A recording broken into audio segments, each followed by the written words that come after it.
우리가 방금 문자열에 대해서 알아봤는데요. 이번에는 두 번째 시간으로 가보도록 하겠습니다. 자, 여기서 우리가 변수의 개념으로 다시 돌아가 볼까요?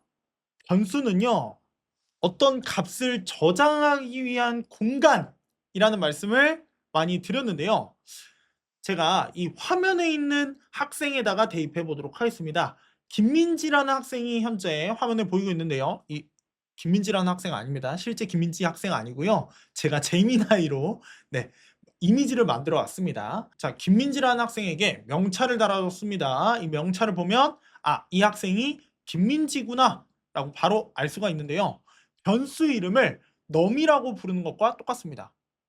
자, 우리 넘 학생 일어나 볼래요? 라고 하면 그 넘 안에 있는 값이 호출되는 것처럼요. 근데 이건요, 좀 불편한 게 있습니다. 어떤 게 불편하냐면요. 우리 학교에서도 학생 한 명만 있는 게 아니고 한 반에 여러 명의 학생이 있을 수 있죠. 이렇게요. 여러 명의 학생이 있을 수 있는데, 자, 그러면 이 여러 명의 학생이 들어있는 한 반을 1반, 2반, 3반이라고 부르기도 한단 말이죠.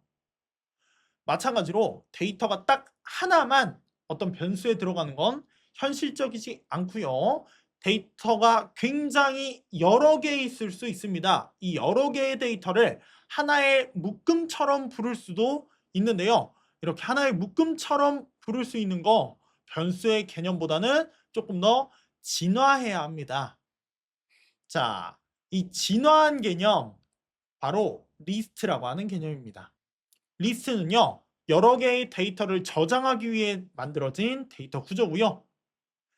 대괄호를 사용해서 리스트를 묶어서 관리를 할 수가 있습니다. 자, 리스트 내부에 있는 값은 콤마로 구분이 되고요. 이 친구도 마찬가지로 인덱스, 즉 순서가 존재합니다. 그리고 이 리스트라고 하는 자료형의 가장 대표적인 특징이 값을 추가하거나 수정하거나 삭제할 수가 있다라고 하는 특징을 가지고 있습니다. 이 리스트는요, 전학생이 올 수도 있고 누군가가 전학을 갈 수도 있다라고 생각을 해주시면 좋을 것 같네요. 다음으로 가보겠습니다. 리스트는 이렇게 만듭니다. 자, A라고 하는 변수에 대괄호를 사용해서 만들고요. 비어있는 리스트가 있을 수도 있고요. 이렇게 숫자 값으로 차 있는 리스트가 있을 수도 있습니다. 자, 이렇게 문자로 되어 있는 리스트가 있을 수도 있고요. 보면 값들 사이사이를 제가 컴마로 구분을 해놨죠. 리스트에서는 값을 구분할 때 컴마로 구분을 합니다. 자, 다음으로 한번 볼까요? 이렇게 숫자와 문자가 같이 들어가 있어도 리스트는 둘 다 포함해서 만들 수가 있습니다. 자, 마지막으로 리스트 안에는 또 다른 리스트가 들어갈 수도 있어요. 이렇게 신기한 구조를 가진 자료형이라고 보시면 되겠습니다.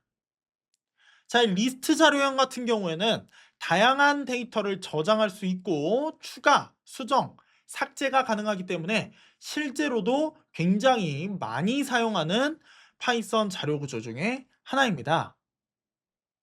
자, 이 리스트랑 조금 결을 달리하는 자료 구조도 존재합니다. 그 이름은 바로 튜플입니다. 튜플은 마찬가지로 여러 개의 데이터를 저장하기 위해 만들어진 데이터 구조인 건 똑같습니다. 그런데 튜플은 소괄호를 사용해서 만들 수가 있고요. 리스트랑 똑같은 특성을 가지고 있지만 단 하나 다른 게 있다면 튜플 안에는 추가, 수정, 삭제가 불가능합니다. 그래서 학급 안에서 전학을 갈 수도 없고 전학을 올 수도 없는 학급의 구조다 라고 생각을 해주시면 편하실 것 같아요.